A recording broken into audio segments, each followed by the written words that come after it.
Assalamualaikum warahmatullahi wabarakatuh. Selamat pagi anak-anak.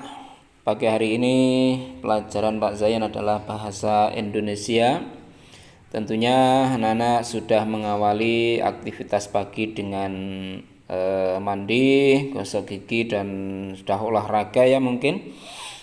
Terus kita akan mulai pelajaran bahasa Indonesia. Kita awali dulu dengan berdoa membaca suratul Fatihah.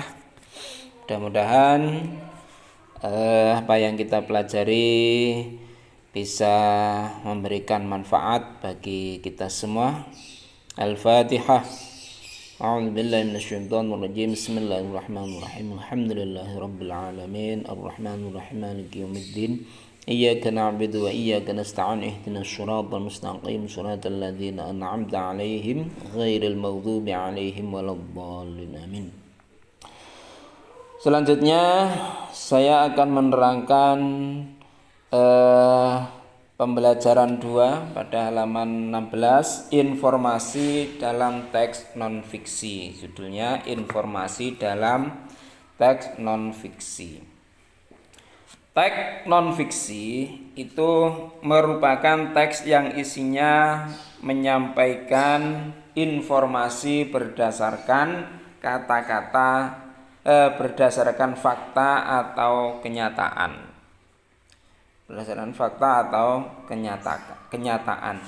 Bukan sebuah karangan atau khayal atau khayalan yang tidak diketahui asal usulnya. Jadi non-fiksi itu berdasarkan kenyataan, berdasarkan fakta. Dalam teks non-fiksi itu kita nanti bisa menemukan beberapa informasi penting atau ilmu pengetahuan, petunjuk tentang melakukan sesuatu dan lain sebagainya.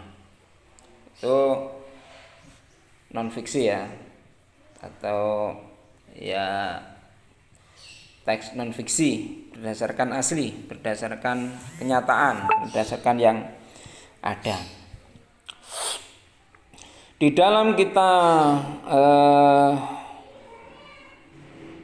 mempelajari informasi atau teks non-fiksi, itu ada beberapa hal yang perlu kita perhatikan. Di antaranya kita perlu mengidentifikasi kata-kata sulit dalam teks non-fiksi.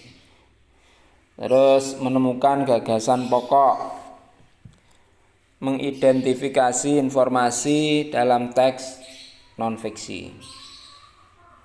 Yang pertama, mengidentifikasi kata-kata yang sulit di dalam teks non-fiksi. Itu ada dua caranya, yaitu dengan membaca teks, dibaca keseluruhan, terus kita identifikasi kata-kata yang sulit. Terus yang kedua, menemukan pokok pikiran atau gagasan pokok. Itu ada dua, terdiri dari gagasan pokok dan gagasan pendukung. Di dalam teks non-fiksi itu juga ada gagasan pokoknya, ada gagasan pendukungnya. Mengidentifikasi informasi dalam teks non-fiksi itu ada tiga, yaitu membaca keseluruhan, teksnya harus dibaca keseluruhan, terus mencatat gagasan pokok pada masing-masing paragraf. Yang ketiga, menyimpulkan informasi yang ada.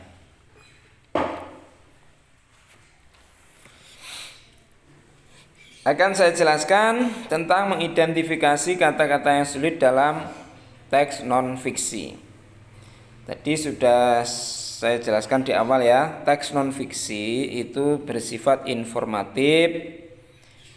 Artinya teks non-fiksi itu bersifat benar adanya, terus berisi tentang fakta, berisi tentang kebenaran, bukan karangan, bukan khayalan. Nah, penulis itu memiliki tanggung jawab tentang apa yang ditulis. Jadi bukan ngarang-ngarang apa adanya, bukan menghayal-hayal, tetapi asli berdasarkan apa yang dilihat, berdasarkan kenyataan.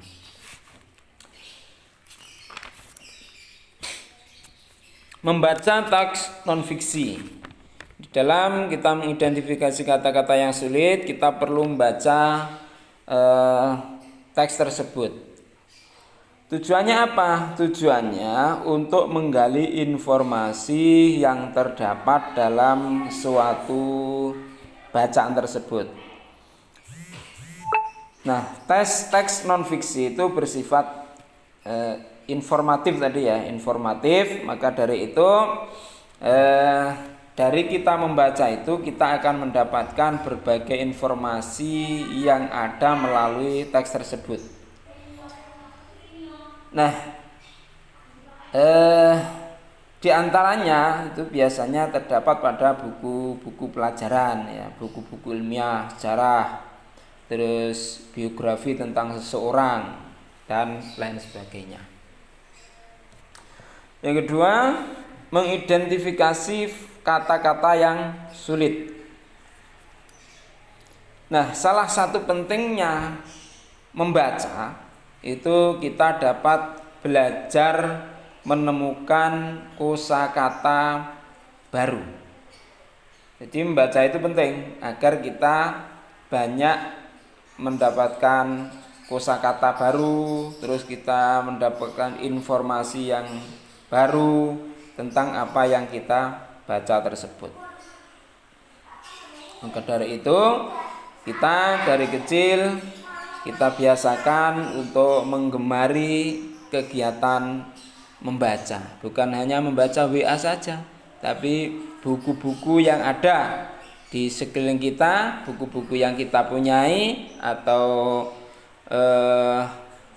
buku-buku mungkin di perpustakaan. Lah itu kita banyak membaca. Anak-anak semuanya, sebelum kita mengambil informasi yang terdapat dalam teks non-fiksi, kita dapat memahami maksud yang disampaikan dalam teks non-fiksi yang dibaca tersebut. Dan sampai kita mengambil informasi yang salah karena apa? Karena kita memahaminya bacaan tersebut salah. Manfaat dari menulis kata-kata yang sulit dalam teks non-fiksi, jadi itu ditulis kata-kata yang sulit, kita tulis, kita catat. Manfaatnya apa? Manfaatnya untuk memperbanyak kosakata. Di antara itu satu ya, yang kedua lebih mudah menangkap informasi. Yang ketiga, meningkatkan kemampuan membaca. Yang keempat, jika kaya akan kosakata, maka akan menghemat waktu membaca. Dan yang kelima, memperoleh informasi sebanyak-banyaknya dari buku yang dibaca. Di antaranya itu. Jadi penting sekali kita menulis kata-kata yang sulit di dalam bacaan. Terus kata-kata yang sulit itu kita cari maksudnya apa. Apabila kita kurang paham ya ditanyakan, seperti itu. Itu penting sekali. Terus ada tugas. Tugasnya mencari teks non-fiksi atau bacaan non-fiksi yang ada di surat kabar ya, bisa di majalah atau di koran, terus digunting, ditempelkan di lembar tugas, dikumpulkan besok hari Selasa, bisa Selasa besok atau Selasa depannya. Terima kasih. Itu anak-anak yang saya terangkan untuk pagi hari ini, yaitu informasi dalam teks non-fiksi. Saya ambil satu, yaitu mengidentifikasi kata-kata sulit dalam teks non fiksi. Terima kasih. Itu ya tugasnya, diingat tugasnya mencari teks non fiksi di surat kabar atau di majalah atau di manalah. Terus digunting, ditempelkan di lembar tugas. Jangan lupa itu dikasih nama seperti biasanya. Terus dikumpulkan besok, hari Selasa besok atau Selasa depan. Demikian, mari kita tutup dengan bacaan hamdalah. Alhamdulillahirabbil alamin. Assalamualaikum warahmatullahi wabarakatuh.